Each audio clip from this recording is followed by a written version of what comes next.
ഹർഗാറി. സങ്കീർത്തനം 85-ാം അധ്യായത്തിന് 6-ാം വാക്യം വായിക്കുക. സങ്കീർത്തനം 85:6. നിന്റെ ജനം നിന്നിൽ ആനന്ദിക്കേണ്ടതിന് നീ ഞങ്ങളെ വീണ്ടും ജീവിപ്പിക്കുകയില്ലയോ? നിന്റെ ജനം നിന്നിൽ ആനന്ദിക്കേണ്ടത് നീ ഞങ്ങളെ വീണ്ടും ജീവിപ്പിക്കുകയില്ല. അപ്പൊ നിന്റെ ജനമാരാ? നമ്മൾ തന്നെയാണ്. അപ്പൊ നമ്മള് ദൈവത്തിൽ ആനന്ദിക്കണമെന്നതിന് എന്താ പറയാ, വീണ്ടും നമ്മളെ ജീവിപ്പിക്കുകയില്ല എന്ന് വെച്ചാൽ ഇപ്പം ജീവൻ ഉണ്ടായിരുന്നു, പക്ഷെ എവിടെയൊക്കെയോ പക്ഷെ ജീവൻ നഷ്ടപ്പെട്ടു പോയിരിക്കുന്ന അവസ്ഥയുണ്ട്. ഹല്ലേലൂയ. വെളിപ്പാട് പുസ്തകത്തിനകത്ത് ഇത് തന്നെ പറയുന്നുണ്ട്. 3-ാമത്തെ അധ്യായത്തിനകത്ത് സർദീസിലെ സഭയുടെ ദൂതൻ എഴുതുക, ദൈവത്തിന്റെ 7 ആത്മാവും 7 നക്ഷത്രം ഉള്ളവൻ അരളിച്ചെന്ന്, ഞാൻ നിന്റെ പ്രവൃത്തി അറിയുന്നു, ജീവനുള്ളവൻ എന്ന് നിനക്ക് പേരുണ്ട് എങ്കിൽ നീ മരിച്ചവനാകും. ഉണർന്നു കൊള്ളുക, ചാവറായ ശേഷിപ്പുകളെ ശക്തീകരിക്കുക. ഞാൻ നിന്റെ പ്രവൃത്തി എന്റെ ദൈവത്തിന്റെ സന്നിധി പൂർണ്ണതയുള്ളതായി കണ്ടില്ല. ഹല്ലേലൂയ. അപ്പം ഇവിടെ സഭയുടെ ദൂതന് എഴുതുന്ന കർത്താവ് യേശുക്രിസ്തു തന്നെ പറയാണ്, നിനക്ക് ജീവനുള്ളവെന്ന് പേരുണ്ടെങ്കിലും നീ മരിച്ചവരാകുന്ന. എന്തുകൊണ്ടത് പറയുന്നത്? നിന്റെ പ്രവൃത്തി ഒന്നും പൂർണ്ണതയുള്ളതായി കണ്ടില്ല. ഹല്ലേലൂയ. നമ്മൾ ജീവനുള്ളവരാണോ, നമ്മള് മരിച്ചവരാണോ? അപ്പൊ നമുക്ക് മനസ്സിലാക്കാം. കാരണം വെച്ചാൽ നിനക്ക് ജീവനുള്ളവെന്ന് പേരുണ്ട്, പക്ഷെ മരിച്ചവനാണ്. കാരണം നമ്മുടെ പ്രവൃത്തി അറിയുന്നവനുണ്ട്. ഹല്ലേലൂയ. നമ്മൾ എന്താണെന്ന് കൃത്യമായി അറിയുന്ന കർത്താവിന് മുമ്പിൽ നമ്മുടെ ശരീരത്തിൽ എഴുന്നേറ്റ് നടക്കുന്നതോ ശ്വസിക്കുന്നതോ അല്ല ദൈവം ഉദ്ദേശിക്കുന്ന ജീവൻ. ഹല്ലേലൂയ. അപ്പൊ നമ്മൾക്ക് എവിടെയൊക്കെയോ ആത്മീയമായി ചില മരണങ്ങൾ സംഭവിച്ച മേഖലകളുണ്ട്. അങ്ങനെ ഉണ്ടെങ്കിൽ അത് ഹല്ലേലൂയ നമ്മൾ ജീവനോടെ എഴുന്നേറ്റ് കൊള്ളണം. അപ്പൊ അവിടെ ചാവറായ ശേഷിപ്പുകളെ ശക്തീകരിക്കണം എന്നുള്ളത്. ഹല്ലേലൂയ. ആമേൻ. സ്തോത്രം. ഹല്ലേലൂയ. ആമേൻ. നമുക്ക് ജീവൻ തരുന്നത് എന്താ? ഞാൻ എപ്പോഴും പറയും, യോഹന്നാന്റെ ലേഖനത്തെ സുവിശേഷത്തിനകത്ത് പറയുന്ന കണക്ക് ഹല്ലേലൂയ, കർത്താവ് യോഹന്നാൻ ലേഖനത്തിൽ 2-ലും എഴുതിയിട്ടുണ്ട്. ഹല്ലേലൂയ. എന്താണ് ജീവൻ എന്ന് വെച്ചാൽ ദൈവത്തിന്റെ വചനമാണ് നമ്മുടെ ജീവൻ. ആ ജീവനിലാണ് മനുഷ്യരുടെ വെളിച്ചമുള്ളത്. ഹല്ലേലൂയ. അപ്പൊ വചനമാണ് എല്ലാത്തിനും അടിസ്ഥാനം. ഇത് നമ്മൾ ഏറ്റവും കൂടുതൽ കേട്ടുകൊണ്ടിരിക്കുന്ന വാക്കാണ് ഉണർവ്, അല്ലെ? ഉണർവ് ഹല്ലേലൂയ ഉണ്ടാകുന്നിടത്ത് ഹല്ലേലൂയ ഉണ്ടാകേണ്ട ഒരു കാര്യം ദൈവത്തിന്റെ വചനമാണ്. ഈ വചനമാണ് മനുഷ്യനെ ജീവിപ്പിക്കത്തുള്ളൂ. വചനമാണ് മനുഷ്യനെ മാനസാന്തരപ്പെടുത്തുന്നത്. വചനം മാത്രം ദൈവത്തിന്റെ വചനമാണ് മനുഷ്യൻ രൂപാന്തരപ്പെടുത്തുന്നത്. കാരണം അത് കണ്ടക്ട് ചെയ്യുന്ന ദൈവം. ഹല്ലേലൂയ. നമ്മുടെ ഉണർവൊക്കെ എന്ന് പറഞ്ഞാൽ എല്ലാവരും പറയും ഉണർവെല്ലാം അയക്കുന്നത് മനുഷ്യരുണ്ടാക്കിയെടുക്കുന്നതല്ല. ഉണർവ് അയക്കുന്നത് ദൈവമാണ്. അല്ല, ഉണർവ് എവിടെ ഉണ്ടാകേണ്ട? നമ്മുടെ ഹൃദയത്തിൽ ആദ്യം ഉണ്ടാകേണ്ട, അല്ലെ നമ്മൾ എന്ന വ്യക്തികളിൽ ആദ്യം ഉണ്ടാകേണ്ട. ഹല്ലേലൂയ. അപ്പൊ നമ്മൾ എന്ന വ്യക്തികൾ ഇതുണ്ടായാൽ മാത്രമേ ഹല്ലേലൂയ ആമേൻ ഇത് മറ്റുള്ളവരിലേക്ക് ചലിക്കത്തുള്ളൂ. 1-ാം നൂറ്റാണ്ട് അപ്പോസ്തലന്മാര് ഹല്ലേലൂയ ആമേൻ ഹല്ലേലൂയ 2-ാം അധ്യായത്തിലേക്ക് വരികയാണെങ്കിൽ നമ്മള് അന്നെടുത്ത സിസ്റ്റർ 2-ാം അധ്യായം 2:37 എന്ന് വായിച്ച്. 2:37. ഇത് കേട്ടിട്ട് അവർ ഹൃദയത്തിൽ കുത്തുകൊണ്ട് പത്രോസിനോടും ശേഷം അപ്പോസ്തലന്മാരോടും സഹോദരന്മാരായ പുരുഷന്മാരെ, ഞങ്ങൾ എന്ത് ചെയ്യണ്ടു എന്ന് ചോദിച്ചു. പത്രോസ് അവരോട്, നിങ്ങൾ മാനസാന്തരപ്പെട്ട് നിങ്ങളുടെ പാപങ്ങളുടെ മോചനത്തിനായി ഓരോരുത്തൻ യേശുക്രിസ്തുവിന്റെ നാമത്തിൽ സ്നാനമേൽപ്പീൻ. എന്നാൽ പരിശുദ്ധാത്മാവെന്ന ദാനം ലഭിക്കും. വാഗ്ദത്തം നിങ്ങൾക്കും നിങ്ങളുടെ മക്കൾക്കും നമ്മുടെ ദൈവമായ കർത്താവ് വിളിച്ചു വരുത്തുന്ന ദൂരസ്ഥന്മാരായ ഏവർക്കുമുള്ളതല്ലോ എന്ന് പറഞ്ഞു. മറ്റു പല വാക്കുകളാലും അവൻ സാക്ഷ്യം പറഞ്ഞവരെ പ്രബോധിപ്പിച്ചു. ഈ വക്രതയുള്ള തലമുറയിൽ രക്ഷിക്കപ്പെടുവീൻ എന്ന് പറഞ്ഞു. അവന്റെ വാക്ക് സ്വീകരിച്ചവർ സ്നാനമേറ്റു. അന്ന് 3000-ഓളം പേർ അവരോട് ചേർന്നു. അവർ അപ്പോസ്തലന്മാരുടെ ഉപദേശം കേട്ടും കൂട്ടായ്മ ആചരിച്ചും അപ്പം നുറുക്കിയും പ്രാർത്ഥന കഴിച്ചും പോന്നു. ഇത് കേട്ടിട്ട് അവർ ഹൃദയത്തിൽ കുത്തുകൊണ്ടു. ഹല്ലേലൂയ. ഏത് കേട്ടിട്ട്? പത്രോസ് ഹല്ലേലൂയ. നമുക്ക് എല്ലാവരും പെന്തക്കോസ്ത് മാളിക മുറി കൂടിയിരുന്നവരുടെ മേൽ പരിശുദ്ധാത്മാവ് വന്നപ്പോൾ അവരെല്ലാവരും ഹല്ലേലൂയ അന്യഭാഷകൾ സംസാരിച്ചു. അപ്പോൾ കൂടിയിരുന്ന ജനമെല്ലാം ഓടിക്കൂടി. അപ്പൊ അവര് വിചാരിച്ചു കള്ളു കുടിച്ച് ഹല്ലേലൂയ വീഞ്ഞു കുടിച്ച് ഹല്ലേലൂയ മത്തരായിരിക്കാന്ന് വിചാരിച്ചപ്പോ അപ്പോഴത്തേനും പത്രോസ് പെട്ടെന്ന് എഴുന്നേറ്റ് അവരുടെ ഇടയിൽ 11 ശിഷ്യന്മാരുടെ കൂടെ എഴുന്നേറ്റ് നിന്ന് അവരോട് ദൈവത്തിന്റെ വചനം പ്രസ്താവിക്കാൻ തുടങ്ങി. ഹല്ലേലൂയ. സുവിശേഷം പറയാ. ആ വചനം കേട്ടിട്ട് ഹൃദയത്തിൽ കുത്തുകൊണ്ട്. ദൈവത്തിന്റെ വചനം കേട്ടപ്പോഴാണ് ഹൃദയത്തിൽ അവർക്ക് കുത്തുകൊണ്ട്. എന്താ? പത്രോസ് എഴുന്നേറ്റ് സംസാരിച്ച് പരിശുദ്ധാത്മാവിൽ ദൈവത്തിന്റെ വചനമാണ് സംസാരിച്ച്. ഈ വചനം കേട്ടപ്പോൾ ആൾക്കാർ കുത്തുകൊണ്ട്. കാരണം ചില സ്ഥലങ്ങളിലൊക്കെ നമ്മൾ കാണാറുണ്ട് ഹല്ലേലൂയ ഇപ്പം നമ്മള് ഈയിടയ്ക്ക് നമ്മൾ മറ്റേ യൂണിവേഴ്സിറ്റിയിൽ വചനം ഇത് പരിശുദ്ധാത്മ ഇറങ്ങിയപ്പോ പരിശുദ്ധാത്മ ഉണർവ് വന്നപ്പോ എന്താ വെച്ചാൽ അവിടെ കൂടി വന്നവരെല്ലാം ഇരുന്ന് കരയാൻ തുടങ്ങി. അവർ തമ്മിൽ പാപങ്ങളെ ഏറ്റുപറയാൻ തുടങ്ങി. ഹല്ലേലൂയ.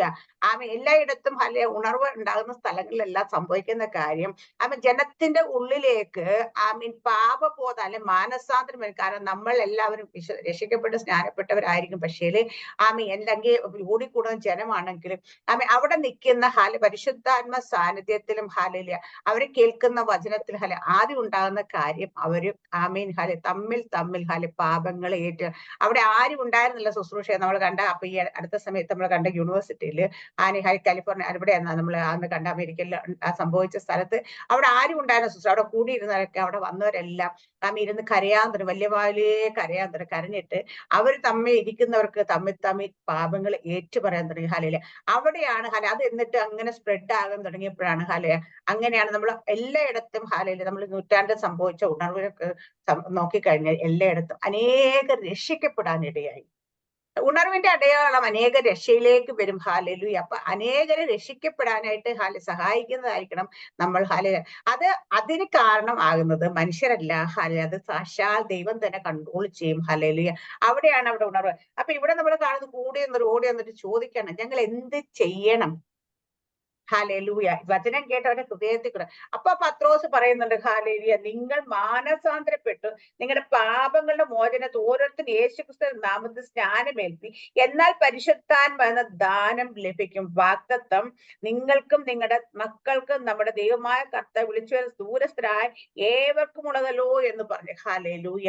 അപ്പം അവരോട് പറയുന്നതാണ്, നിങ്ങൾ മാനസാന്തരപ്പെട്ട് പാപങ്ങളെ ഏറ്റുപറഞ്ഞ് യേശുക്രിസ്തുവിന്റെ നാമത്തിൽ സ്നാനമേൽക്കുക.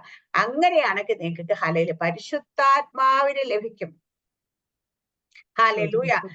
ഇവിടെ നമ്മൾ കണ്ട അപ്പോസ്തല പ്രവൃത്തി ഇവിടെ കണ്ടത് അങ്ങനെ അവര് സ്നാനം എല്ലാവരും കൂടിയ സ്നാനം ഏറ്റു കഴിഞ്ഞവർക്ക് എന്താ ചെയ്തതെന്ന് വെച്ചാൽ അവര് ഇവിടെ പറഞ്ഞ് അന്ന് 3000-ഓളം പേർ അവരോട് ചേർന്ന് അവർ അപ്പോസ്തലന്മാർ ഉപദേശം കേട്ടും കൂട്ടായ്മ ആചരിച്ച് അപ്പം നുറുക്കിയും അത് കഴിഞ്ഞ് സ്നാനപ്പെട്ടവർക്ക് കൊടുക്കുന്ന ഒരു കാര്യം അപ്പോസ്തലന്മാർ ഉപദേശം കേൾക്കുന്നുണ്ട്. ഹല്ലേലൂയ. ഇന്ന് നമ്മൾ കാണുന്നിടത്തൊക്കെ എവിടെയെങ്കിലും ഉപദേശം ഉണ്ടോ എന്നും കൂടെ നോക്ക്. ഹല്ലേലൂയ. അപ്പൊ ഇവിടെ ഉപദേശം കേട്ടും അപ്പം നുറുക്കിയും കൂട്ടായ്മ ആചരിച്ചാലും അപ്പൊ നമ്മൾ ഹല്ലേലൂയ ആമേൻ സ്തോത്ര റിവൈവൽ എവിടെയാണ് ഉണ്ടാകുന്ന വെച്ചാൽ റിവൈവൽ ആദ്യം ഉണ്ടാകുന്നത് നമ്മുടെ ഹൃദയത്തിൽ. അത് ആരോ കൊണ്ടുതരുന്നത്? അത് പരിശുദ്ധാത്മാ. ഹല്ലേലൂയ. എങ്ങനെ പരിശുദ്ധാത്മ നമ്മളെ റിവൈവ് ചെയ്യുന്നത് വെച്ചാൽ ദൈവത്തിന്റെ വചനത്താലാണ് നമ്മൾ റിവൈവ് ചെയ്യുന്നത്. ആമേൻ. നമ്മൾ എപ്പോഴും പറയും വിശ്വാസ ജീവിതം ഒരു ഫീലിങ്സ് അല്ല, അത് വിശ്വാസം തന്നെയാണ്, ഫെയ്ത്ത് ആണ്. ഹല്ലേലൂയ. അപ്പൊ വിശ്വാസം അപ്പൊ നമ്മളുടെ ജീവിതത്തിൽ ഉണ്ടാകട്ടെ. ഹല്ലേലൂയ. അപ്പൊ നമുക്കൊരു ഫീലിങ്സ് വന്നിട്ട് നമ്മൾ കരയുന്നതോ നമ്മൾ നമ്മൾ കാണിച്ചു കൂട്ടുന്ന ഒന്നുമല്ല ശരിക്കും പറഞ്ഞാല്. ഹല്ലേലൂയ. അല്ല നമ്മൾ എന്താ പറയാ, ചില സമയത്തൊക്കെ നമ്മൾ ആരാധിക്കുന്ന സമയത്ത് നമ്മൾ കരയാറുണ്ട്. എങ്ങനെയാ കരയുന്നേ? ചിലപ്പോ അവര് വിളിച്ചു പറയുന്ന ചില കാര്യങ്ങളൊക്കെ ഇത് നമ്മുടെ ജീവിതവുമായി കണക്ഷൻ ആകുമ്പോൾ നമ്മൾ അറിയാണ്ട് കരയുന്ന വെച്ചാൽ അത് നമ്മൾ കരയുന്ന ഫീലിങ്സ് ചെയ്യുന്ന. അതേ സമയത്ത് ഒന്നും മിണ്ടാ നിൽക്കുമ്പം പരിശുദ്ധാത്മ സാന്നിധ്യം നമ്മുടെ കണ്ണ് നിറഞ്ഞിങ്ങോട്ട് ഒഴുകാൻ തുടങ്ങും. ഇത് കരയുന്നത് നമ്മൾ ആത്മാവിൽ നിന്നാണ് കരയുന്നത്. ഇന്ന് നമ്മുടെ ജീവിതത്തിൽ ഉണ്ടാകുന്ന ഇന്നലെ കഴിഞ്ഞ ദിവസം എന്റെ മോളോട് ചോദിച്ചു കാര്യം. അപ്പൊ നമ്മൾ ഈ ചർച്ചിലൊക്കെ പോകുന്ന സമയത്ത് ചില ദൈവദാസന്മാർ ശുശ്രൂഷിക്കുമ്പോഴത്തേന് അതിനെ നമ്മളെല്ലാം കൈയടിക്കുന്ന ഏറ്റെടുക്കുന്ന സന്തോഷം തുള്ളിച്ചാണ്. പക്ഷേ ഇതെല്ലാം കഴിഞ്ഞ് വീട്ടിൽ വരുമ്പം ഇത് നമ്മൾ നിൽക്കുന്നുണ്ടോ? ഇത് നമ്മൾ നിൽക്കുന്നില്ലെങ്കിൽ ഇത് യഥാർത്ഥമായിട്ട് നമ്മളുടെ ഉള്ളിലേക്ക് ഇത് കയറിയിട്ടുണ്ടോ? ഇല്ല. കാരണം വെച്ചാൽ അവിടെ ഇരിക്കുമ്പോ എന്തുകൊണ്ടാണ് നമ്മളത് സന്തോഷിക്കുകയും ഏറ്റെടുക്കുകയും ചെയ്യുന്ന കാര്യം വെച്ചാൽ അവര് പറയുമ്പം ഇത് നമ്മുടെ ഫീലിങ്സ് ആണ് അവിടെ വർക്ക് ചെയ്യുന്നത്. ഈ ഫീലിങ്സിലാണ് നമ്മൾ പ്രതികരിക്കുന്നതെങ്കിൽ ഇത് അവിടെ നിന്ന് പുറത്തോട്ട് ഇറങ്ങുമ്പോൾ തന്നെ അത് കഴിഞ്ഞു. അതൊരു മനുഷ്യനെ മാറ്റത്തില്ല. ഒരു മനുഷ്യന് യഥാർത്ഥമായിട്ട് മാറ്റം വരുത്തണമെങ്കിൽ, ഒരു മനുഷ്യൻ യഥാർത്ഥമായിട്ട് അവനിൽ അത് നിലനിൽക്കണമെങ്കിൽ നമ്മൾ ചർച്ചയിൽ പോകുമ്പോ അല്ലെങ്കിൽ വേറെ എവിടെയെങ്കിലും ഒരു മീറ്റിങ്ങിൽ കയറുമ്പോൾ കേൾക്കുന്ന വചനം കേൾക്കുമ്പോൾ നമുക്ക് സന്തോഷം തരുന്ന ഈ സന്തോഷം നമ്മൾ നിലനിൽക്കണമെങ്കിൽ ഇത് നമ്മുടെ അകത്തേക്ക് കയറണം. ഇത് നമ്മളെ റിവൈവ് ചെയ്യണം. ഹല്ലേലൂയ. എങ്കിൽ മാത്രമേ ഈ വചനത്തിന്റെ ശക്തി നമ്മുടെ ജീവിതത്തിൽ പ്രയോജനമാകത്തുള്ളൂ. ഇല്ലെങ്കിൽ എന്താ വെച്ചാൽ അവിടെ ഇരിക്കുമ്പോൾ നമ്മുടെ ഫീലിങ്സ് നമ്മൾ എന്തൊക്കെയോ കാട്ടിക്കൂട്ടുന്നു. തിരിച്ചു വരുമ്പോഴത്തേന് വീട്ടിൽ വരുമ്പോൾ അടുത്ത ഫീലിങ്സ് നമ്മളെ ഭരിക്കും. യാഥാർത്ഥ്യത്തിലേക്ക് നമ്മൾ ഇറങ്ങി വരുമ്പോൾ ആ ഫീലിങ്സ് നമ്മളെ ഭരിക്കാൻ തുടങ്ങും. ഹല്ലേലൂയ. അപ്പൊ അങ്ങനെ നമ്മൾ ഫീലിങ്സിനെ ഉണർത്തുന്നതൊക്കെ പരിശുദ്ധാത്മാവിന്റേതല്ല. അത് മാനുഷ്യമായി ചെയ്യുന്നത്. ഇപ്പൊ നമ്മളറിയാം വർഷിപ്പ്, ഇപ്പൊ തന്നെ നമ്മൾ കാണുന്ന വർഷിപ്പ് എങ്ങനെയാ വർഷിപ്പ് ചെയ്യുന്നത്? കീബോർഡിന്റെ ശബ്ദം, ഹല്ലേലൂയ, കയ്യടി, പാട്ട്, ഇതെല്ലാം താളം മേളത്തിലൊക്കെ നമ്മൾ അറിയാതെ ഓളത്തിലേക്ക് കയറും. ഇത് ശരിക്കും പറഞ്ഞാൽ നമ്മുടെ ശരിയായ രീതിയിലുള്ള വർഷിപ്പ് അല്ല. ഇത് നമ്മളെ കൊണ്ട് ഇത് നമ്മൾ ആരാധിക്കാൻ വേണ്ടിയിട്ട് അങ്ങനെ അറ്റ്മോസ്ഫിയർ ക്രിയേറ്റ് ചെയ്യുന്നതാണ് ഈ വർഷിപ്പ്.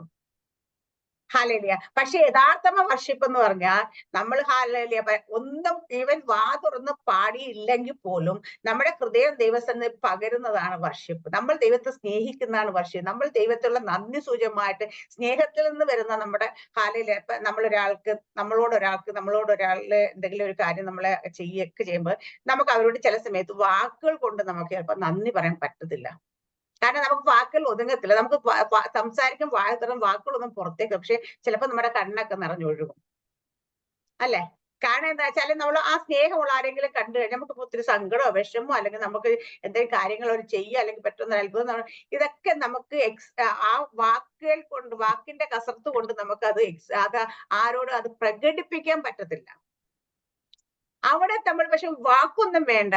പക്ഷെ നമ്മൾ നിൽക്കുന്ന സമയത്ത് നമ്മുടെ കണ്ണുകൾ അല്ലെ നമ്മുടെ കണ്ണുനീര് അവരോട് സംസാരിക്കാൻ തുടങ്ങും. അപ്പൊ ഇതാണ് ശരിക്കും പറഞ്ഞാൽ അങ്ങനെ നമ്മൾ വരുമ്പോഴാണ് നമ്മൾ ദൈവത്തോടുള്ള ചിലപ്പോൾ ദൈവത്തോടുള്ള സ്നേഹം കൊണ്ട് നന്ദി കൊണ്ട് ദൈവം ചെയ്ത ഉപകാരങ്ങൾ ഓർക്കുക. നമുക്ക് വാക്കുകളൊന്നും അവിടെ കിട്ടത്തില്ല പറയാനായിട്ട്.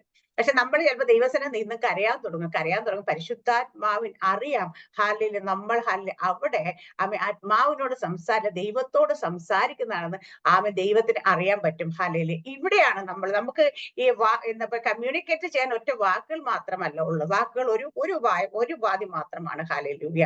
പക്ഷേ വാക്കിനെക്കാട്ടി ശക്തിയുണ്ട് നമ്മുടെ കണ്ണുനീരിന്. ഹല്ലേലൂയ.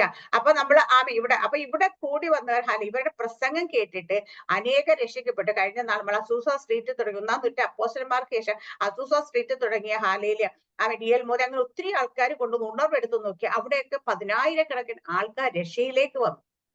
അപ്പൊ ഉണർവ് എന്ന് പറഞ്ഞാൽ പാപികൾ മാനസാന്തരപ്പെടണം.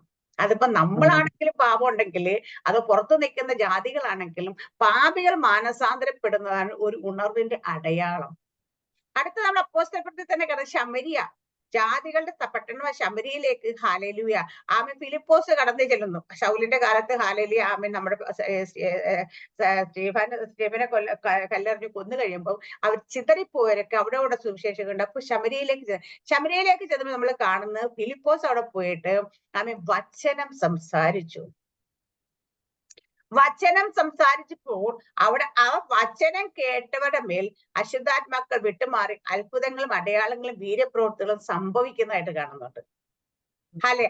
അവിടെ എന്നുവെച്ചാ പരിശുദ്ധാത്മ ദൈവം പറഞ്ഞിട്ടുണ്ടോ, നിങ്ങളോടൊപ്പം നിങ്ങൾ പോകുന്നിടത്ത് ഞാൻ കൂടെ വന്ന് എന്ത് ചെയ്യും? അവര് പറയുന്ന വചനത്തെ ഉറപ്പിക്കുന്നത് ദൈവമാണ്. അപ്പൊ ആ ഉറപ്പിക്കാൻ വേണ്ടിയിട്ട് അത്ഭുതങ്ങളും അടയാളങ്ങളും വീര്യപ്രവൃത്തി. അപ്പൊ അങ്ങനെ പരിശുദ്ധാത്മാവ് അവരുടെ പ്രവർത്തിക്കുമ്പോഴാണ് അത്ഭുതങ്ങളും അടയാളങ്ങളും വീര്യപ്രവൃത്തിയും നടക്കുന്നത്. കാരണം പരിശുദ്ധാത്മാവ് ഒരു സ്ഥലത്ത് ഉണർവിന്റെ ഇടയിൽ ഉണ്ടെങ്കിൽ അവിടെ അത്ഭുതങ്ങളും അടയാളങ്ങളും വീര്യപ്രവൃത്തിയും സംഭവിച്ചിരിക്കും.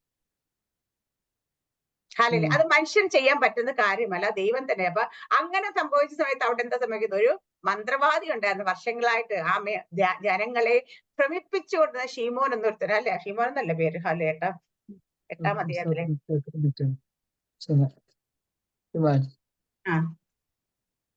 ആമേൻ. ഹല്ലേലൂയ. ഷീമോൻ എന്ന പേരില്ല. അപ്പൊ അവർ ശമരിയയിലെ ജനങ്ങളെ ഭ്രമിപ്പിച്ചിരുന്നു. ഹല്ലേലൂയ. അപ്പൊ ഷീമോൻ ചെയ്ത എന്താ വെച്ചാ ജനങ്ങളെ ഭ്രമിപ്പിച്ച് അവർക്ക് എന്തൊക്കെയോ ഷീമോന്റെ മന്ത്രവാദത്തിൽ ഷീമോൻ കാട്ടിക്കൊണ്ട കാര്യങ്ങൾ കാണുമ്പോൾ ജനങ്ങൾ ഇങ്ങനെ ഭ്രമിച്ചു. പക്ഷെ അവിടെ ഭ്രമിപ്പിക്കലേ നടക്കുന്നുള്ളൂ. അവിടെ ഒരു അതിനപ്പുറത്തേക്ക് ഒന്നും ചെയ്യാൻ സംഭവിക്കുന്നില്ല. ഹല്ലേലൂയ. അപ്പൊ ഇന്ന് നമ്മളെ ചില സമയങ്ങളിലൊക്കെ നമ്മളിങ്ങനെ പ്രേമിപ്പിച്ച് നിർത്താൻ ചിലർക്ക് പറ്റും, പക്ഷെ അതിനപ്പുറത്തേക്ക് ഒന്നും ചെയ്യാൻ ആർക്കും കഴിയുന്നില്ല. ഹല്ലേലൂയ.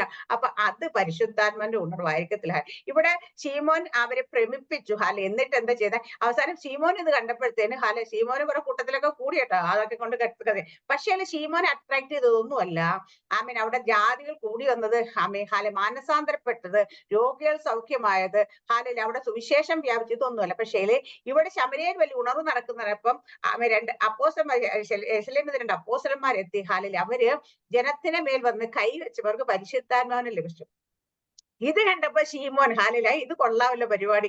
അപ്പം കുറച്ച് കാശൊക്കെ ആയിട്ട് ചെന്നിട്ട് ഇത് ഞാനും ഇങ്ങനെ കൈവച്ച മറ്റുള്ളവർക്ക് ലഭിക്കുന്നത് എനിക്കും കൂടെ താ എന്ന് പറഞ്ഞിട്ട് ആമേൻ ചോദിക്കുക. അപ്പൊ അന്ന് അപ്പോസ്തലൻ പറയുന്നുണ്ട് ആമേൻ ദൈവത്തിന്റെ ദാനമായത് പരിശുദ്ധാത്മൻ നീ കാശ് കൊടുത്ത് പൈസ കൊടുത്ത് വാങ്ങാൻ ശ്രമിക്കുന്നു. കാരണം അത് അങ്ങനെ വിൽക്കാനുള്ള സാധനം അല്ല. പകരം ഇമ്പാർട്ടേഷൻ ഉണ്ടോന്ന് ചോദിച്ചാൽ ഉണ്ട്. പക്ഷേ അത് പണത്തിന് വിൽക്കാനുള്ള അല്ല ഇമ്പാർട്ടേഷൻ, ദൈവത്തിന്റെ ആത്മാവിനെ. ഇന്ന് പലയിടത്തും നമ്മൾ കാണുന്നുണ്ട്. ഇമ്പാർട്ടേഷൻ പ്രേയറിന് വേണ്ടി നിങ്ങൾ അതിന് വേണ്ടിയിട്ട് സീഡ് ചെയ്യുക, സ്തോത്രക്കാഴ്ച ഇടുക, വിതയ്ക്കുക, സ്തോത്രക്കാഴ്ച സീഡ് നിങ്ങൾ സീഡ് ആയിട്ട് നിങ്ങൾ സമ്പത്ത് സമ്പത്താണെങ്കിൽ സ്വർണ്ണമാണെങ്കിൽ അതൊക്കെ വിതയ്ക്കാൻ പറയുന്ന ഇന്ന് നമ്മളുടെ ഇടയിൽ കാണുന്നുണ്ട്. അത് എവിടത്തെ പഠിപ്പിക്കല? നമ്മളെ ക്രിറ്റിസൈസിങ് അല്ല ഇത് കേട്ടോ. ഞാൻ പറഞ്ഞ ക്രിറ്റിസൈസ് ജനത്തിന് ബോധമുണ്ടാകണം. ദൈവത്തിന്റെ ദാനമായ പരിശുദ്ധാത്മാ അത് ആർക്കും കച്ചവടം ചെയ്യാനുള്ളതല്ല. ഇപ്പൊ നിങ്ങൾ കാശിട്, ഞാൻ നിങ്ങൾക്ക് ഇമ്പാർട്ട് ചെയ്യാന്ന് പറഞ്ഞാല് പരിശുദ്ധാത്മ ഒട്ടുന്നുണ്ടോ, ഞാൻ അങ്ങോട്ട് പകരം തീരുമാനിച്ചിട്ട് നീ എന്നാ ചെയ്യുമെന്ന് ചോദിക്കും അല്ലേ? ആമേൻ. ഇത് എന്റെ ഇഷ്ടത്തിന് കച്ചവടം ചെയ്യാൻ ദൈവം തന്നെയല്ല. ഞാൻ പറയാം പരിശുദ്ധാത്മ എപ്പോഴും മറ്റൊരാളിലേക്ക് നമ്മൾ പ്രാർത്ഥിക്കുമ്പോഴും നമ്മൾ കൈവയ്ക്കുമ്പോഴും അവരിലേക്ക് പകരപ്പെടണമെങ്കിൽ അതൊരു ദൈവത്തിൻ്റെതായ അവിടെ തീരുമാനം കൂടി ഉണ്ടാകണം. ഇല്ലെങ്കിൽ നമ്മൾ ചിലപ്പോ അവിടെ നിൽക്കുന്ന അന്തരീക്ഷത്തിൽ ചിലപ്പോ ആ ശക്തിയിലൊക്കെ ഭ്രമിച്ച് ചിലപ്പോ താഴെയൊക്കെ വീണെന്നിരിക്കും. പക്ഷേ യഥാർത്ഥമായി പരിശുദ്ധാത്മാ അവിടെ പകരപ്പെടുന്നില്ല. ഈ പരിശുദ്ധാത്മാ പകരുന്നുണ്ടെങ്കിൽ ഞാൻ പറയാം. ഇപ്പൊ നമ്മളിവിടെ 2-3 ദിവസത്തെ കൺവെൻഷൻ നടത്തി നമ്മുടെ സുരേഷ് അപ്പൊ അദ്ദേഹം ആരുടെ ദേഹത്ത് കൈവച്ചില്ല, പ്രസംഗിച്ചാൽ. പക്ഷെ അവിടെ വചനം പറയുന്ന സമയത്ത് ചില സമയത്ത് പരിശുദ്ധ ശക്തിയോടെ നമ്മുടെ മേൽ വരുന്ന നമുക്ക് മനസ്സിലാകുന്നുണ്ട്.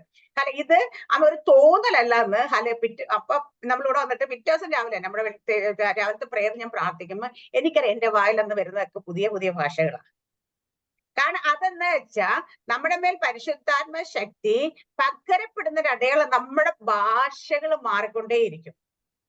അതാരും കൈവെക്കണ്ട ഇത് വരാനായിട്ട്, ഒരാളും തലയെ പിടിച്ച് കുലുക്കണ്ട ഇത് വരാനായിട്ട്, തള്ളിയിടണ്ട ഇത് വരാനായിട്ട്, ഒന്നും ചെയ്യണ്ട. ഹല്ലേലൂയ. ഇത് ആത്മാവ് നമ്മളെ നിറയ്ക്കുന്നത്. ഇപ്പൊ നമ്മൾ സൂമിറ്റും കൊണ്ട് ഇരിക്കുന്നല്ലേ, ഇവിടെ ഇരിക്കുന്ന എല്ലാവരും താഴെ നമ്മൾ അങ്ങോട്ടും ഇങ്ങോട്ടും കൈവച്ചിട്ടല്ല. എല്ലാവരും ഇവിടെ നമ്മൾ ജോയിൻ ചെയ്ത് ഇറങ്ങിയ സമയത്ത് 4 വർഷം മുതൽ ജോയിൻ ചെയ്യുന്ന ഇന്ന് അവർ പറയുന്ന ഭാഷകൾ എത്ര നേരമുള്ളവർ ഇന്ന് കന്യഭാഷ പറയാൻ വേണ്ടി നിങ്ങളെ യോഗ്യരാക്കി മാറ്റിയത് ഇത് ആദ്യം കൈവെപ്പിനാലല്ല. ഇത് പരിശുദ്ധാത്മാവിന്റെ പകർച്ച പരിശുദ്ധാത്മ ഡയറക്റ്റ് ചെയ്തു.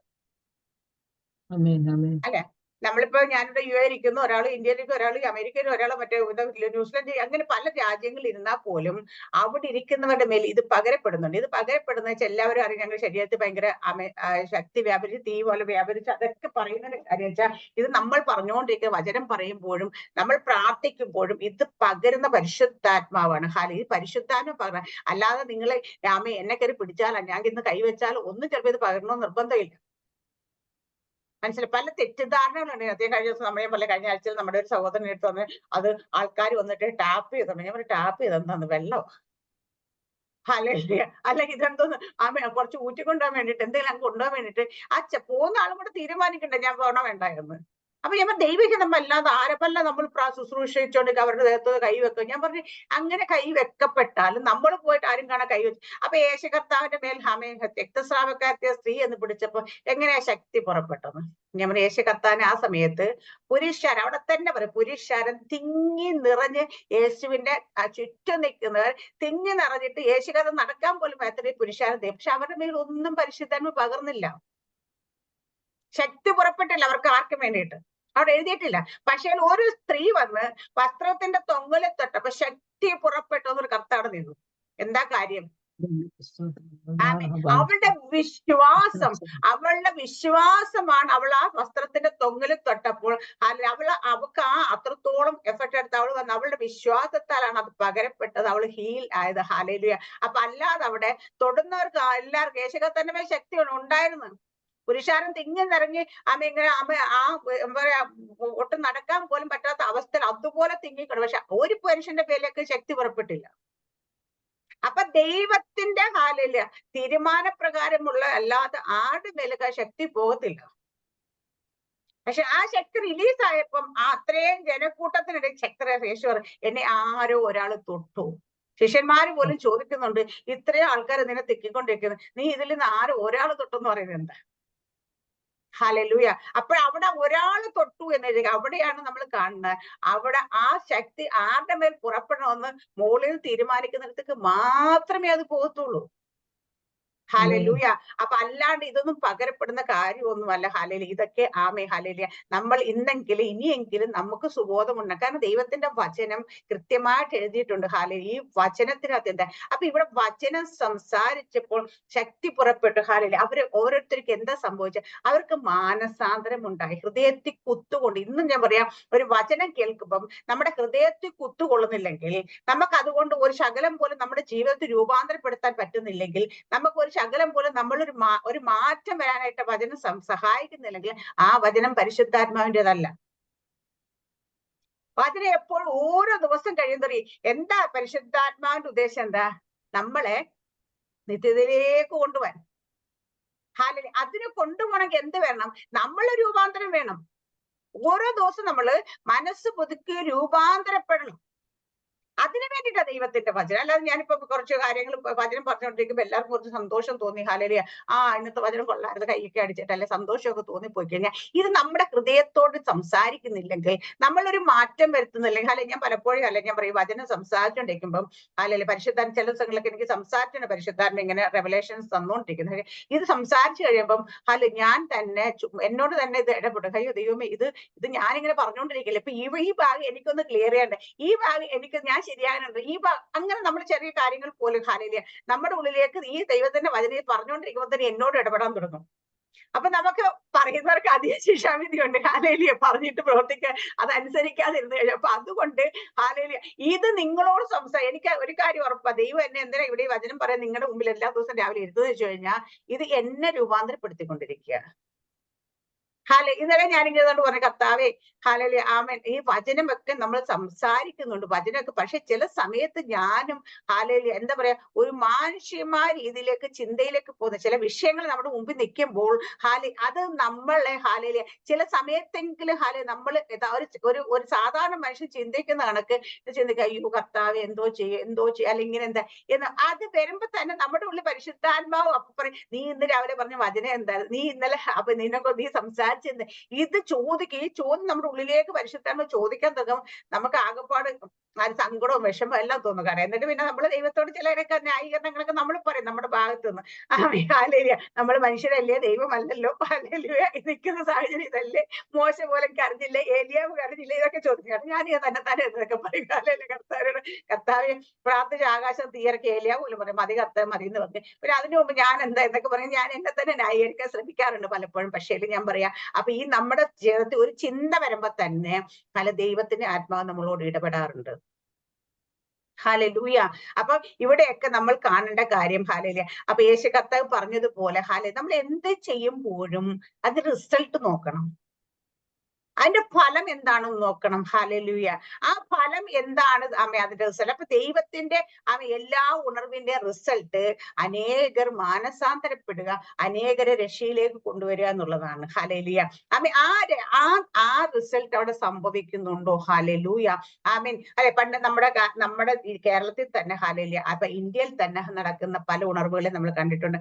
ആഫ്രിക്കൻ ഭൂഖണ്ഡത്തിൽ ഇളക്കി മറിച്ച് ഉണർവ് നടന്നിട്ടുണ്ട്. ഹല്ലേലൂയ. നമ്മളിപ്പോഴും റിനാർഡ് ബോങ്കയുടെ ഹല്ലേലൂയ അത്രത്തോളം ആൾക്കാർ രക്ഷിക്കപ്പെട്ട സമയത്തൊക്കെ അതുപോലെ ടി ബി ജോഷു മീറ്റിംഗ് തുടങ്ങുന്ന സമയത്ത് നമുക്കറിയാം, അദ്ദേഹത്തിന്റെ മീറ്റിംഗ് തുടങ്ങുന്ന സമയത്ത് അദ്ദേഹം പറമ്പിലും ഹല്ലേലൂയ നിറയെ കാട് പിടിച്ചിരിക്കുന്ന പോലത്തെ ആൾക്കാരൊക്കെ വന്നിട്ട് അവിടേക്ക് ഇങ്ങനെ എന്ന് വെച്ചാൽ മൈക്കും ഇല്ല, സ്റ്റേജും ഇല്ല, ഒന്നുമില്ല. പുള്ളി ഇരിക്കുമ്പോൾ ആൾക്കാർ ഇങ്ങനെ നിരന്നില്ല, ഈ നമ്മുടെ ഈ പാടത്തിന്റെ ഒക്കെ വരുമ്പോൾ ഇങ്ങനെ നിരന്നൊക്കെ ആൾക്കാർ ഇരിക്കും. അപ്പൊ പുള്ളി ഒരിടത്തുനിന്ന് അങ്ങേ അറ്റത്തോട്ട് ഓടി നടന്നു വചനം അവിടെ തിരിച്ച് അവിടുന്ന് അങ്ങോട്ട് ഓടി നടന്ന ഇങ്ങനെ പറഞ്ഞിട്ട് ഹാലെ പിന്നീട് അദ്ദേഹത്തിന്റെ ചർച്ചിലൊക്കെ ഹാലെ എന്തോരം ആൾക്കാരെ ഹാലെ അദ്ദേഹത്തെ കുറിച്ച് ഈ ഇടയ്ക്ക് ദിവസം എനിക്ക് മാണി ബ്രദറിന്റെ ശുശ്രൂഷ, അപ്പൊ അദ്ദേഹത്തിന്റെ ഹാലലിയ എന്തായിരുന്നു അദ്ദേഹത്തിന്റെ ശുശ്രൂഷ മഹാരഹസ്യം എന്ന് ചോദിച്ചു കഴിഞ്ഞാൽ അദ്ദേഹം ഒരു പ്രാർത്ഥനാ മനുഷ്യനായിരുന്നു.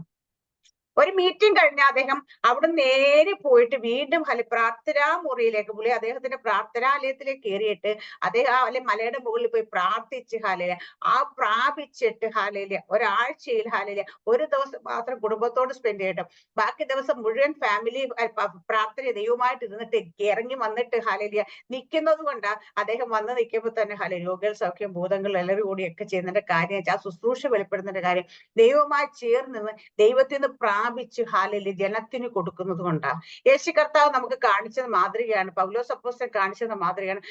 അന്നത്തെ കാലത്ത് അപ്പോസ്തലന്മാരും പറയുന്ന ഇവിടെ വിഷയം വന്നപ്പോഴും പറയുന്നത് മേശമേൽ ശുശ്രൂഷിക്കാർ 7 പുരുഷന്മാരെ തെരഞ്ഞെടുത്തത് ഞങ്ങൾ പ്രാർത്ഥനയിലും വചനധ്യാനത്തിലും ഉറ്റിരിക്കും. അവർക്ക് വേറെ കാര്യങ്ങൾക്കൊന്നും ഹാലയിൽ സ്പെൻഡ് ചെയ്യാൻ സമയമില്ല. അവിടെ അടിയുണ്ട് ഇവിടെ അടിയുണ്ട്, അവർക്ക് അത് കിട്ടി ഇവർക്ക് ഇത് കിട്ടി ഇതും നോക്കാനായിട്ട് ഹാലയിലെ അപ്പോസ്തലന്മാർക്ക് സമയമില്ല. കാരണം അപ്പോസ്തലന്മാരുടെ ഫോക്കസ് എപ്പോഴും എന്താ വെച്ചാൽ അവർക്ക് പ്രാർത്ഥനയിലും വചന ധ്യാനത്തിലും അവർ ഉറ്റിരിക്കും ഹാല. എന്നിട്ട് അവർ എഴുന്നേറ്റ് നിൽക്കുമ്പോഴാണ് ഹാലയിലുയ അവിടെ അത്ഭുതങ്ങളും അടയാളങ്ങളും വീര്യപ്പെടുന്നത്. അപ്പൊ ഇന്ന് പ്രാർത്ഥിക്കാൻ അവർക്ക് സമയമില്ല. വചന ധ്യാനത്തിന് സമയം ഉണ്ടോ എന്ന് വെച്ചോണ്ടോന്ന് എനിക്ക് അറിയത്തില്ല ഹാലയില്. പക്ഷേ അതില്ലാതെ നമ്മൾ ചെന്ന് നിന്നാല് അവിടെ ഹാല ഒന്നും സംഭവിക്കത്തുമില്ല. ഹല്ലേലൂയ. അപ്പൊ ഇന്ന് നമുക്ക് നെഹമ്യാവിന്റെ പുസ്തകത്തിലേക്ക് ഒന്ന് പോവാം. നെഹമ്യാവിന്റെ പുസ്തകം 8-ാം അധ്യായത്തിൽ 1 തുടങ്ങി 3 വരെ ഒന്ന് വായിക്കോ.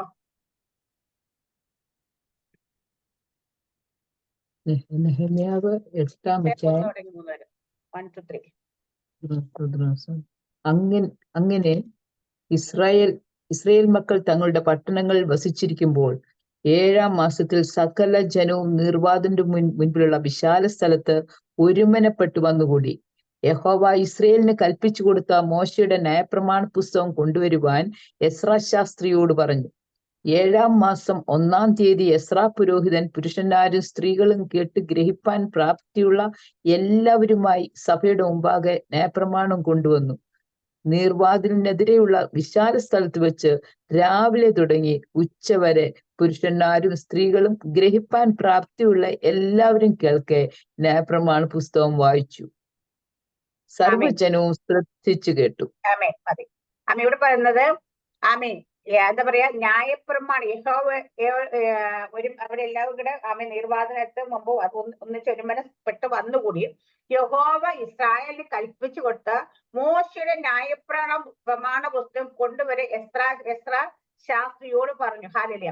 അവിടെ അവരെല്ലാവരും കൂടി വന്ന സമയത്ത് എന്താ കൊണ്ട് അന്ന് നമ്മുടെയൊക്കെ കയ്യിലിരിക്കുന്ന വചനം പോലെ എല്ലാവരുടെ വീട്ടിൽ വചനമൊന്നുമില്ല, ബൈബിളൊന്നുമില്ല കേട്ടോ ഹാലലിയ. അതുകൊണ്ട് ന്യായപ്രമാണ പുസ്തകം കൊണ്ടുവരാനായിട്ട് കൽപ്പിച്ചു. എസ്രാ ശാസ്ത്രി അത് കൊണ്ടുവന്നിട്ട് 7-ാം മാസം 1-ാം തീയതി എസ്രാ പുരോഹിതൻ പുരുഷാരും സ്ത്രീകളും കേട്ട് ഗ്രഹിപ്പാൻ പ്രാപ്തിയുള്ള എല്ലാവരും, നമ്മള് കേൾക്കാൻ മാത്രം പോലെ കേട്ട് ഗ്രഹിക്കണം ഹാലലിയ. കേൾക്കാൻ പ്രാപ്തിയുള്ള എല്ലാവരും ഹാലലിയ സഭയുടെ മുമ്പാകെ എല്ലാവരും സഭയുടെ മുമ്പാകെ ന്യായപ്രമാണം കൊണ്ടുവന്നു. നീർവാതിലിനെതിരെയുള്ള വിശാല സ്ഥലത്ത് വെച്ച് രാവിലെ തുടങ്ങി ഉച്ചവരെ പുരുഷന്മാരും സ്ത്രീകളും ഗ്രഹിപ്പാൻ പ്രാപ്തിയുള്ള എല്ലാവരും കേൾക്കെ ന്യായപ്രമാണ പുസ്തകം വായിച്ചു സർവ്വജനവും ശ്രദ്ധിച്ചു കേട്ടു. ഹാലലിയ. അവിടെ ന്യായപ്രമാണ പുസ്തകം വായിച്ച് പ്രസംഗിച്ചല്ല, അത് വായിക്കണം ഉറക്കെ. അവിടെ കൂടി വന്ന ജനം മുഴുവൻ ശ്രദ്ധിച്ചു കേട്ടു. ഹാലലിയ. അപ്പൊ രാവിലെ തുടങ്ങി ഉച്ചവരെ, അരമണിക്കൂറല്ല, 10 മിനിറ്റ് അല്ല, ഹാലലിയ, രാവിലെ തുടങ്ങി ഉച്ചവരെ ന്യായപ്രമാണ പുസ്തകം വായിച്ചു. അവിടെ അവര് രാവിലെ ഉച്ചവരെ ആരാധിച്ചെന്നല്ല എഴുതിയേക്കുന്നത്, രാവിലെ തുടങ്ങി ഉച്ചവരെ പ്രസംഗിച്ചെന്നല്ല, ന്യായപ്രമാണ പുസ്തകം വായിച്ചു കേട്ട്. അതിന്റെ എഫക്ട് എന്താ വെച്ചാൽ 9-ാം അധ്യായത്തിൽ 1 തുടങ്ങി 3 വരെ വായിച്ചു. എന്നാൽ ഈ മാസം 24-ാം തീയതി ഇസ്രായേൽ മക്കൾ ഉപവസിച്ചും രട്ടെടുത്തും തലയിൽ പൂഴി വാരിയിട്ടും കൊണ്ട് കൂടി വന്നു. ഇസ്രായേൽ സന്തതിയായവർ സകല അന്യജാതിക്കാരിൽ നിന്നും വേർതിരിഞ്ഞു നിന്ന് തങ്ങളുടെ പാപങ്ങളെയും തങ്ങളുടെ പിതാക്കന്മാരുടെ അകൃത്യങ്ങളെയും ഏറ്റുപറഞ്ഞു. പിന്നെ അവർ തങ്ങളുടെ നിലയിൽ തന്നെ എഴുന്നേറ്റ് നിന്നു. അന്ന് ഒരു യാമത്തോളം തങ്ങളുടെ ദൈവമായ യഹോവയുടെ ന്യായപ്രമാണ പുസ്തകം വായിച്ചു കേൾക്കുകയും പിന്നെ ഒരു യാമത്തോളം പാപങ്ങളെ ഏറ്റുപറഞ്ഞ് തങ്ങളുടെ ദൈവമായ യഹോവയെ നമസ്കരിക്കുകയും ചെയ്തു. ഇസ്രായേൽ ജനങ്ങൾക്ക് എന്താ പറയാ, അവൻ ഉപവസിച്ചും രട്ടെടുത്തും തലയിൽ പൂഴുവാരിട്ടും വന്ന് നിന്നിട്ട് അവർ എന്ത് ചെയ്യുന്ന വെച്ചാ ഒരു യാമത്തോളം ന്യായപ്രമാണ പുസ്തകം വായിച്ചു. ഒരു യാമത്തോളം എന്താ പറയാ, അവർ ഒരു യാമം തങ്ങളുടെ ദൈവമായ ന്യായപ്രമാണം വായിച്ച് കേൾക്കുകയും. അപ്പൊ ഒരാൾ വായിക്കും, മറ്റുള്ളവർ കേട്ട്. എത്ര ഒരു യാമം എന്ന് വെച്ചാൽ നമ്മൾ പറയാം 3 മണിക്കൂറാണെന്നല്ലേ. ഈ 3 മണിക്കൂർ അമ്മ ന്യായപ്രമാണം വായിച്ച് കേട്ട് അടുത്ത ഒരു യാമത്തോളം അവരെന്ത് ചെയ്യുന്ന വെച്ച് കഴിഞ്ഞാൽ അവരുടെ പാപങ്ങളെ ഏറ്റുപറഞ്ഞ് തങ്ങളുടെ ദൈവമായ യഹോവയെ നമസ്കരിക്കുകയും ചെയ്തു. ഹാലേലിയ. അപ്പൊ ഒരു യാമത്തിൽ അവര് ന്യായപ്രമാണം വായിച്ച് കേട്ടിട്ട് ഒരു യാമത്തിൽ അവരെന്ത് വെച്ചാൽ അടുത്ത 3 മണിക്കൂർ അവർ നിന്ന് പാപങ്ങളെ ഏറ്റുപറഞ്ഞ് ദൈവത്തെ നമസ്കരിക്കാനായി. ഇന്ന് നമ്മൾ കേൾക്കുമ്പോൾ വചനം 1 മണിക്കൂറോ അരമണിക്കൂറോ 10 മിനിറ്റോ നമ്മൾ വചനം കേട്ടെന്നിരിക്കട്ടെ. ഈ വചനം കേട്ട് കഴിഞ്ഞിട്ട് നമ്മൾ എന്താ ചെയ്യുന്നത്? അത് കേട്ട് അടച്ചു വെച്ച് പൊടിയും തട്ടി പോകും. ഇവിടെ എഴുതിയേക്കുന്നത് അവർ ഒരു യാമം അത് വായിച്ചു കേട്ടെങ്കിൽ ഒരു യാമം അവരവിടെ നിന്ന് പാപങ്ങളെ ഏറ്റു പറഞ്ഞിരുന്ന. ഹാലേലിയ. നമ്മൾ കേൾക്കുന്ന വചനം ഹാലേലിയ അത് നമ്മുടെ ഹൃദയത്തോട് ഇടപെടുന്ന സമയത്ത് നമ്മൾ അവിടെ എന്താ ചെയ്യുന്നത്? അത് ഏറ്റു പറയും. നമുക്ക് ഓരോ ദിവസം കേൾക്കുന്ന വചനത്തെ എവിടെയെങ്കിലൊക്കെ ഞാൻ പറയും, എല്ലാ ദിവസവും വചനം വെറുതെ വചനം വരത്തില്ല. ദൈവത്തിന്റെ വചനം അത് നമ്മളോട് ഇടപെടും. ഹാലേലിയ. ആ സമയത്ത് നമ്മൾ എവിടെയാണ് ഇത് നമ്മുടെ ഹൃദയത്തിലേക്ക് ഇടപെടുക? ഇപ്പൊ നമ്മൾ തന്നെ ഇന്ന് വചനം പറഞ്ഞുകൊണ്ടിരിക്കുന്നത് വചനമാണ് ഇമ്പോർട്ടന്റ് എന്ന് പറഞ്ഞു. അപ്പൊ ഇതിൽ ചിലപ്പോ ഈ വചനത്തിന് ഇമ്പോർട്ടൻസ് കൊടുക്കാത്ത അവർക്ക് പ്രാർത്ഥനയുണ്ടാവും, ആരാധനയുണ്ടാവും. പക്ഷെ വചനം വായന ഉണ്ടാവും, വചനം മെഡിറ്റേറ്റ് ചെയ്യുന്നുണ്ടോ, വചനം കേൾക്കുന്ന നമ്മൾ ഏറ്റെടുക്കുന്നുണ്ടോ, നമ്മൾ അതിനുവേണ്ടി സമർപ്പിക്കപ്പെടുന്നുണ്ടോ, നമ്മൾ അതനുസരിച്ച് മാറുന്നുണ്ടോ? എല്ലാ ദിവസവും വചനം കേട്ടിട്ട് ഇതിലേ കളയുന്നവരാണോ? ഓരോ ദിവസത്തെ വചനം നമ്മളോട് ഹാലില്ല. നമ്മുടെയൊക്കെ പ്രശ്നം എന്ന് വെച്ചാൽ നമ്മൾ ഏതെങ്കിലും ഒക്കെ ഒരു മേഖലയിൽ ഹാലില്ല ഭയങ്കര ഇൻട്രസ്റ്റ് ആയിരിക്കും, ഒരു മേഖല നമ്മൾ വളരെ വീക്കായിരിക്കും. ഇത് ഒന്നുമല്ല, നമുക്ക് ദൈവത്തിന്റെ ആത്മ പറഞ്ഞിരിക്കും. ഞാൻ ഒരു വിളക്കിനകത്ത് എണ്ണയും തിരിയും തീയും എല്ലാം ഉണ്ടെങ്കിലേ വിളക്ക് കത്തി നിൽക്കത്തുള്ളൂ. ആ വിളക്ക് ശുദ്ധിയുള്ളതായിരിക്കും കൂടെ വേണം. ഇപ്പൊ തേച്ചും എനിക്ക് വിളക്ക് കത്തുന്ന കണക്ക് അഴുക്ക് പിടിച്ച് കിടക്കുന്ന വിളക്ക് കത്തത്തില്ല. അപ്പൊ ഇതുപോലെ നമുക്ക് വചനം വേണം, പരിശുദ്ധാത്മ അഭിഷേകം വേണം, പ്രാർത്ഥന വേണം, ആരാധന വേണം. ഇതെല്ലാം നമ്മുടെ ജീവിതത്തിൽ സമം ഉണ്ടെങ്കിൽ മാത്രമേ, അല്ലെങ്കിൽ ഒരു നല്ല കറി വെക്കുന്ന സമയത്ത് ഹാലില് ഏതെങ്കിലും ഒരു ഐറ്റം കൂടുതൽ എടുത്തിട്ട് കഴിഞ്ഞാൽ കറിക്ക് ടേസ്റ്റ് ഉണ്ടാകത്തില്ല. എല്ലാം അത് ചേർക്കേണ്ട അതേ പ്രൊപ്പോർഷനിൽ ആ ഇൻഗ്രീഡിയൻസ് വന്നാൽ മാത്രമേ ആ കറിക്ക് രുചിയും ഗുണവും മണമൊക്കെ ഉണ്ടാകത്തുള്ളൂ. അതുപോലെ തന്നെയാണ് നമ്മുടെ ജീവിതത്തിൽ ഹാലേലിയ. ഞാൻ ഭയങ്കരമായിട്ട് പ്രാർത്ഥിക്കുന്ന സിസ്റ്റർ രാവിലെ തുടങ്ങി രാത്രി എത്ര നേരം ആ പ്രാർത്ഥന മാത്രമേ ഉള്ളൂ. നോ സോറി പോയി. നിങ്ങൾക്ക് എനിക്ക് ഭയങ്കര പരിശുദ്ധാത്മ അഭിഷേകത്തോട് ഭയങ്കര ഇഷ്ടം. പരിശുദ്ധാത്മ അപ്പൊ നേരത്തെ നമ്മുടെ കൂട്ടത്തിൽ കൊച്ചു പറഞ്ഞു എന്താ ഇതിനകത്ത് ഇഷ്ടം? എനിക്ക് അന്യഭാഷ പറയും ഭയങ്കര ഇഷ്ടമാണ്, വെളിപ്പാട് കാണാൻ ഭയങ്കര ഇഷ്ടമാണ്. അവിടെ അങ്ങോട്ട് പോയി. അങ്ങനെ മാത്രം ഉള്ളെങ്കിൽ ഹാലേലൂയ, അതുകൊണ്ട് മാത്രം കാര്യമില്ല. അപ്പം അവിടെ അതുപോലെ ഞാൻ ഒരുപാട് വചനം വായിക്കും, പക്ഷെ എനിക്ക് പ്രാർത്ഥിക്കാൻ പറ്റുന്നില്ല. അതുകൊണ്ട് പ്രയോജനമില്ല. ഹാലേലിയ. വചനം വായിക്കും, വചനം ഹാലേലിയ നമ്മൾ വചനം വായിക്കും, വചനത്തെ ഏറ്റെടുത്ത് നമ്മൾ പ്രാർത്ഥിക്കുമ്പോഴാണ് അതിന്റെ പ്രവൃത്തി പൂർണ്ണമായിട്ട് ഇടപെടുന്നത്. കാരണം നമ്മൾ കേൾക്കുന്നത്, നമ്മൾ വായിക്കുന്നത്, നമ്മുടെ വായിക്കൊണ്ട് നമ്മൾ ഡിക്ലെയർ ചെയ്യുന്ന തുല്യം നമ്മുടെ പ്രാർത്ഥന.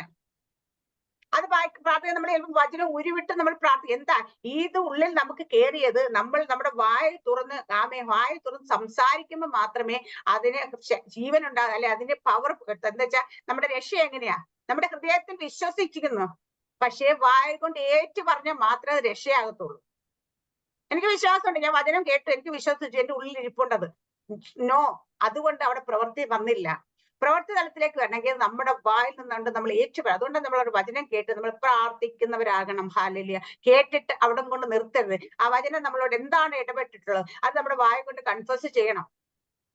ഒരു മനസ്സോ അല്ലെങ്കിൽ അതിനകത്ത് ഒരു മാറ്റമാണ് വന്നത്, അല്ലെങ്കിൽ എന്റെ ജീവിതത്തിൽ അത് ഇടപെട്ടു, എന്നോട് സംസാരിച്ചു എന്ന് പറഞ്ഞാൽ അത് നമ്മൾ ഏറ്റുവാകൊണ്ട് പറയുമ്പോൾ അത്ര അതിന്റെ പൂർണ്ണത എത്തത്തുള്ളൂ.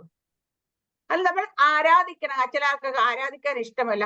ആരാധിക്കുന്നത് ആരാധന വെച്ചാൽ ദൈവത്തോട് നമ്മൾ ദൈവം ചെയ്ത ഉപകാരങ്ങൾക്ക് നമ്മൾ നന്ദി പറയുന്നതാണ് ആരാധന. അല്ലെ കുറച്ച് വെള്ളം ഉണ്ടാക്കുന്ന നല്ല ആരാധന. അത് ആരാധിക്കണം. ഇങ്ങനെ എല്ലാ കാര്യങ്ങളും സമം വന്നാൽ മാത്രമേ ഹാലേലിയ അവിടെ പൂർണ്ണത ഉണ്ടാകത്തുള്ളൂ. ഹാലേലിയ. ഇല്ലെങ്കിൽ അതിനൊരു പൂർണ്ണത വരത്തില്ല. ഹാലേലൂയ. അപ്പൊ ആ പൂർണ്ണത അപ്പൊ നമ്മുടെയൊക്കെ ജീവിതത്തിൽ ഹാലേലിയ ഹാലേലിയ ആ ദൈവത്തോട് വിശ്വസ്തരായിരിക്കണം. എന്നുവെച്ചാൽ ഏത് കാര്യത്തിലാ? ഞാൻ പ്രാർത്ഥിക്കും, ഞാൻ ഭയങ്കര 4 നേരം പ്രാർത്ഥിക്കും. വിശ്വസ്തരാണോ? അതുകൊണ്ട് മാത്രം വിശ്വസ്ത വരുമോ? ഒരിക്കലും വരത്തില്ല. ദൈവം എന്തൊക്കെ നമ്മളോട് പറഞ്ഞിട്ടുണ്ടോ, അല്ല എങ്ങനെയൊക്കെയാണ് നമ്മളുടെ വിളക്ക് 10 കന്യകമാർ എന്തായിരുന്നു, അവരെ 10 പേരും ഒരുമിച്ച് ഹാലയില്ല വിളക്കുണ്ടായിരുന്നു, തീ ഉണ്ടായിരുന്നു, അതിൽ പോകുന്ന സ്ഥലത്ത് അതിൽ എണ്ണയും ഉണ്ടായിരുന്നു. പക്ഷേ അത് മണവാളം വരും വരെ കാത്തിരിക്കാനുള്ള എണ്ണ അതിലുണ്ടായിരുന്നില്ല, ശേഖരിച്ചിട്ടിരുന്ന. കാരണം അത് എന്തുകൊണ്ടാന്ന് ചോദിച്ചാൽ അവര് ഹാലയില്ല അവരുടെ കാര്യങ്ങളെല്ലാം ചെയ്യും. പക്ഷേ ആ ഒരു സ്ഥലത്ത് ഒരാൾക്ക് എന്താ പറയാ, അവർക്കൊരു കുറവുണ്ടായിരുന്നു ഹാലയില്ല. അല്ലെങ്കിൽ അവരുടെ ചിലപ്പോൾ പരിശുദ്ധാനും അഭിഷേകമായിരിക്കും, ചിലപ്പോൾ വചനധ്യാനമായിരിക്കും, ചിലപ്പോൾ അവരുടെ പ്രാർത്ഥനയായിരിക്കും. ഇതെല്ലാം സമാസമം നിന്നാൽ മാത്രമേ ഹാലയില്ല കർത്താവ് വരുമ്പോൾ നമ്മുടെ വിളക്ക് കത്തിയിരിക്കത്തുള്ളൂ. ഹാലയിലുയ. അല്ല അതുപോലെ നമ്മുടെ ജീവിതത്തിൽ ദൈവം എപ്പോഴും പറഞ്ഞ കാര്യം, ചിട്ടയായിട്ട് സ്ഥിരമായിട്ട് ഹാലയിലുയ ചില കാര്യങ്ങൾ നമുക്ക് ഉണ്ടായിരിക്കണം. അത് പറഞ്ഞതെന്ന് വെച്ചാൽ ഹാലയിലുയ നമ്മൾ മറ്റുള്ള കാര്യങ്ങൾ മറ്റും അവിടെ പോകണം ഇവിടെ പോകണം നിങ്ങൾ അത് ചെയ്യുന്നില്ല. നമ്മുടെ ജീവിതത്തിൽ നമ്മൾ സെൽഫായിട്ട് നമ്മൾ ഓരോ ദിവസവും ദൈവത്തിന്റെ ഹിതപ്രകാരം ആയി മാറണമെങ്കിൽ നമ്മൾ വിശ്വാസത്തോട് വിശ്വാസത്തിന്റെ ചില പ്രവർത്തികൾ അതാണ് ആ വിശ്വാസം നിലനിർത്തിക്കൊണ്ട് പോകണമെങ്കിൽ വിശ്വാസം മങ്ങലേൽക്കാതിരിക്കണമെങ്കിൽ, വിശ്വാസത്തെ നമ്മൾ ക്ഷീണിച്ചു പോകാതിരിക്കണമെങ്കിൽ, തളർന്നു പോകാതിരിക്കും. നമ്മുടെ ഫൗണ്ടേഷൻ എപ്പോഴും വിശ്വാസം തന്നെ കേട്ടോ. വിശ്വാസം ഇല്ലാതെ നമ്മൾ വിശ്വാസം ഉണ്ടാകത്തില്ല. അപ്പൊ അത് അടിസ്ഥാനപ്പെട്ട് ആഴത്തിൽ പാറമേൽ അടിസ്ഥാനപ്പെട്ട വീട് പോലെ നമ്മൾ കുലുങ്ങാതെ നിൽക്കണമെങ്കിലൊക്കെ നമ്മുടെ ജീവിതത്തിൽ ഈ കാര്യങ്ങളെല്ലാം ഒരുപോലെ ഉണ്ടായിരിക്കണം. നമ്മൾ ബലഹീനമാകുമ്പോൾ പെട്ടെന്ന് നമ്മൾ ഉറപ്പിക്കുന്ന ഒരു വചനമാണ് നമ്മൾ ദൈവസന്നിധി ഒന്ന് ഇരുന്ന മനസ്സ് പകരുമ്പോഴാണ് നമ്മുടെ ഹൃദയത്തിലെ ഭാരങ്ങൾ മാറിപ്പോകുന്നത്. നമ്മൾ ആരാധിക്കുമ്പോഴാണ് നമുക്ക് ആ ദൈവത്തിന്റെ പരിശുദ്ധാത്മാവിന്റെ അഭിഷേകത്തെ നമ്മൾ നമുക്ക് ഭയങ്കരമായിട്ട് നമ്മൾ ശക്തിപ്പെടുന്നതായിട്ട് നമുക്ക് മനസ്സിലായി. ഇങ്ങനെ ഈ കാര്യങ്ങളെല്ലാം ഉണ്ടെങ്കിലേ ആകും. അപ്പൊ അതുകൊണ്ട് നമ്മൾ ഇന്ന് കാണുമ്പോൾ എല്ലാവരും ഉണർവ് എന്ന് പറയുമ്പോൾ ഈ ഉണർവ് കൊണ്ട് എന്ത് പ്രയോജനം ഉണ്ടാകുന്നുള്ള റിസൾട്ടും കൂടെ നമ്മൾ നോക്കണം. ആ റിസൾട്ടിലാണ് നമ്മൾ ഇത് ഉണർവാണോ അതോ അല്ലയോ എന്ന് മനുഷ്യനല്ല ഉണർവ് എപ്പോഴും അയക്കുന്ന ഒരു കാര്യം മനസ്സിലായി. ഉണർവ് അയക്കുന്ന ദൈവമാണ്. മനുഷ്യനെ ഉണ്ടാക്കാൻ പറ്റുന്ന കാര്യമല്ല ഉണർവ് എന്ന് പറയുന്ന കാര്യം. അപ്പൊ ഉണർവെന്ന വാക്ക് ഞാൻ പണ്ട് ആദ്യമായിട്ട് എനിക്ക് തോന്നുന്നു 2018 ഞാൻ ഒരു ഉപവാസ പ്രാർത്ഥനയ്ക്ക് നമ്മുടെ അവിടെ പാസ്റ്റർ ചർച്ചില് പ്രസംഗിക്കാൻ. അപ്പൊ എനിക്ക് അന്ന് ദൈവം തന്ന ആ സബ്ജക്റ്റ് ആണ് റിവൈവൽ ത്രൂ റെവലേഷൻ. ഹല്ലേലൂയ. ആ റെവലേഷൻ ഉള്ളവനെ കൊണ്ട് മാത്രമേ റിവൈവൽ കൊണ്ട്. ഈ റെവലേഷൻ എവിടെന്ന് വെച്ചാൽ റെവലേഷൻ തരുന്നത് പരിശുദ്ധാത്മാണ്. എന്തിന്റെ റെവലേഷൻ നമുക്ക് വചനത്തിന്റെ റെവലേഷൻ വേണം. ഇതുള്ളവരാണ് അങ്ങനെയാണ് ഉണർവ് വരുത്തുള്ളൂ. അല്ലെ റിവൈവൽ നടക്കണം. റിവൈവൽ നടക്കണമെങ്കിൽ ആദ്യം നമ്മുടെ ഉള്ളിൽ റിവൈവൽ നടക്കണം. ഈ നമ്മുടെ ഉള്ളിലെ റിവൈവൽ നമുക്ക് ഉള്ളിലേക്ക് വരുന്നതാണ്. നമ്മുടെ കുടുംബത്തിലേക്ക്, നമ്മുടെ ചുറ്റുപാടിലേക്ക്, നമ്മുടെ സഭയിലേക്ക് അങ്ങനെ കർത്താവ് യേശുക്രിസ്തു പറഞ്ഞാൽ പരിശുദ്ധാത്മ ശക്തി പ്രാപിച്ചിട്ട് വേണം നിങ്ങൾ അതിങ്ങനെ ഓരോരുത്തരത്തേക്ക് സ്പ്രെഡ് ചെയ്ത് പോകും. അത് നമ്മുടെ ജീവിതത്തിൽ വരുന്ന ഒരു ഫീലിങ്സ് അല്ല. നമ്മുടെ ജീവിതത്തിൽ വരുന്ന അല്പസമയത്തെ കിട്ടുന്ന ഒരു കാര്യമല്ല. ഇത് ദൈവത്തിന്റെ ജനത്തെ വിടുവിച്ചെടുക്കുന്നത് തന്നെയാണ്. പാപികൾ മാനസാന്തരപ്പെടുന്നതാണ്. അനേകരുടെ സ്നാനം നടക്കുന്ന ഇതൊക്കെ അതിന്റെ ബൈ പ്രോഡക്റ്റ് എന്ന രീതിയിൽ കാരണമുണ്ട്. അപ്പൊ നമ്മൾ കണ്ടിരിക്കുന്നതൊക്കെ അങ്ങനെ തന്നെയാണ്. അതുപോലെ തന്നെയായിരിക്കും നമ്മൾ ഓരോ കാര്യങ്ങൾ കാണും വിലയിരുത്തേണ്ടത്. നമ്മൾ ആരെയും ക്രിറ്റിസൈസ് ചെയ്യണം, നമ്മൾ ആരെയും ഇതായിട്ട്. പക്ഷെ ഇതെന്താണ് എന്ന് നമ്മൾ തിരിച്ചറിഞ്ഞിരിക്കണം. നമ്മൾ കേൾക്കുന്നിടത്തേക്കെല്ലാം ഓടി നടക്കുകയും കേൾക്കുന്നതെല്ലാം എടുത്ത് വീട്ടിൽ കൊണ്ട്, ഞാൻ എപ്പോഴും പറയും കേൾക്കുന്ന എല്ലാം കേൾക്കാൻ കുഴപ്പമൊന്നുമില്ല, പക്ഷെ അതിനെല്ലാം എടുത്ത് റിസീവ് ചെയ്ത് നമ്മൾ വീട്ടിലേക്ക് കൊണ്ടുപോകരുത്. കാരണം വെച്ചാൽ നമുക്ക് ദൈവത്തിന്റെ പരിശുദ്ധാത്മാ കൃത്യമായി നമ്മുടെ ഉള്ളിൽ വ്യാപരിക്കുകയാണെങ്കിൽ നമ്മൾ കാണുന്നതിനെയും കേൾക്കുന്നതിനെല്ലാം വിവേചിക്കാനായിട്ട് ദൈവം നമുക്ക് ക്രിറ്റിസൈസ് ചെയ്യാനല്ല, വിവേചനത്തിന്റെ ആത്മാവ് നമ്മളുണ്ട്. അത് രണ്ടും. ചില ആൾക്കാർ ക്രിറ്റിസൈസ് ചെയ്യാൻ വേണ്ടി മാത്രം നോക്കിയിരിക്കുന്നത്, അതല്ല ഞാൻ പറയാം. പക്ഷെ നമുക്ക് നമ്മുടെ ഉള്ളിൽ വിവേചനത്തിന്റെ ആത്മാവ് ദൈവം തന്നിട്ടുണ്ട്. അത് നമ്മൾ എപ്പോഴും ഉണ്ടായിരിക്കണം. അത് എവിടെ ചെന്നിരിക്കുമ്പോഴും ഏത് സാഹചര്യത്തിൽ ഇരിക്കുമ്പോഴും അത് ഉണ്ടായിരിക്കണം. അപ്പം നമ്മുടെ ജീവിതത്തിലൊക്കെ വചനം എന്തിനു വേണ്ടിയിട്ടാണ്, പരിശുദ്ധാത്മ എന്താണ് ചെയ്യുന്നത്, ഇതെല്ലാം കൃത്യമായി തിരിച്ചറിയണം. നെഹെമ്യാവിന്റെ പുസ്തകം എഴുതിയിരിക്കുന്ന പോലെ ന്യായപ്രമാണ പുസ്തകം വായിച്ചു കേട്ട് 3 മണിക്കൂർ വായിച്ചു കേട്ട് 3 മണിക്കൂർ അവർ പാപങ്ങൾ ഏറ്റുവേണം. അതുപോലെ നമ്മൾ ഓരോ ദിവസവും വചനം കേൾക്കുമ്പോൾ നമ്മുടെ ഉള്ളിൽ എവിടെയെങ്കിലുമൊക്കെ അത് ഇടപെടുന്നുണ്ടോ, എവിടെയെങ്കിലൊക്കെ നമ്മളൊന്ന് രൂപാന്തരം, എവിടെയെങ്കിലൊക്കെ നമ്മളൊരു മനസാന്തരം കൊണ്ടുവരുന്നുണ്ടോ എന്ന് നോക്കണം. അങ്ങനെ ഇല്ലെങ്കിൽ ആ കേൾക്കുന്ന വചനത്തിനകത്ത് ഒരു കാര്യമില്ല. ഇത് ആരൊക്കെ എന്തൊക്കെ എവിടെയൊക്കെ എന്ന് വിളിച്ചു പറയുന്നത് മാത്രമേ ഉള്ളൂ. അതുകൊണ്ട് നമ്മുടെയൊക്കെ ജീവിതത്തിൽ ഓരോ ദിവസം ഒന്നുകൂടെ റിവൈവ് ആകണം. നമ്മൾ ഒന്നുകൂടെ റിവൈവ് ആണ്. അങ്ങനെ നമ്മൾ റിവൈവ് ആയാൽ മാത്രമേ നമ്മളിലൂടെ ഒരു റിവൈവൽ ഉണ്ടാകത്തുള്ളൂ. വചനത്തെ എല്ലാവരും ഇംഗ്രീക്കുമാരാട്ടെ. ആമേൻ. സ്തോത്രം. God bless you.